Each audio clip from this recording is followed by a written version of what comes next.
Dieu nous parle. Chaque jour, Charles et Carole vous présentent la leçon de l'école du sabbat.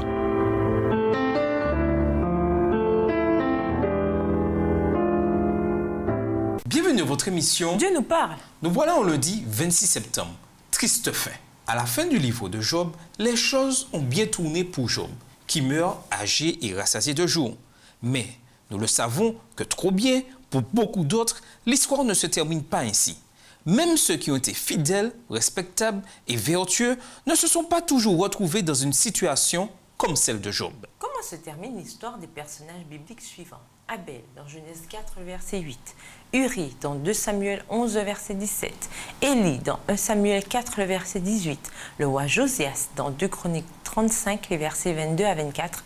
Jean-Baptiste, dans Matthieu 14, verset 10. Et Étienne, dans Actes 7, les versets 59 et 60. Genèse 4, verset 8. Cependant, Caïn adressa la parole à son frère Abel. Mais, comme ils étaient dans les champs, Caïn se jeta sur son frère Abel et le tua. 2 Samuel 11, le verset 17.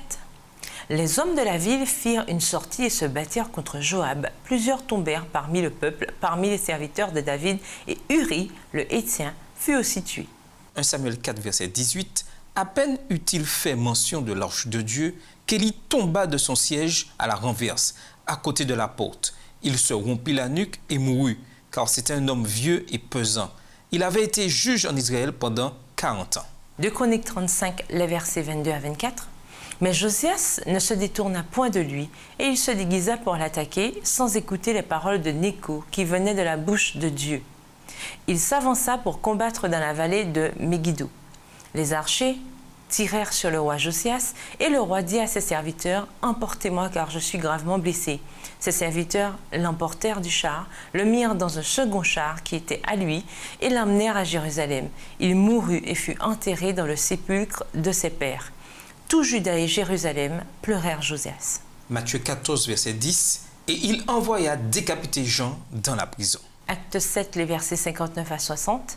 Et il lapidait Étienne qui priait et disait « Seigneur Jésus, reçois mon esprit. » Puis, s'étant mis à genoux, il s'écria d'une voix forte « Seigneur, ne leur impute pas ce péché. » Et après ces paroles, il s'endormit. Comme nous pouvons le voir, la Bible foisonne d'histoires qui ne se terminent pas bien.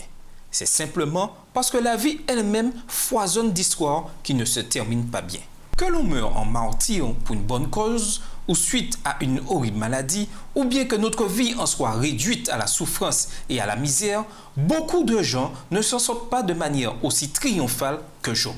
En fait, pour être honnête, combien de fois les choses tournent-elles aussi bien que pour Job? Nous n'avons pas besoin de la Bible pour prendre conscience de cette terrible réalité. Lequel d'entre nous ignore ce qu'est une fin malheureuse? Racontez des histoires qui ont une fin malheureuse. Qu'avez-vous appris de ces histoires? Et nous vous laissons avec cette question de réflexion. Job était l'ami de Dieu. L'êtes-vous? Comment le savez-vous? Au revoir. Et à demain si Dieu veut. Dieu nous parle. Chaque jour, Charles et Carole vous présentent la leçon de l'école du sabbat.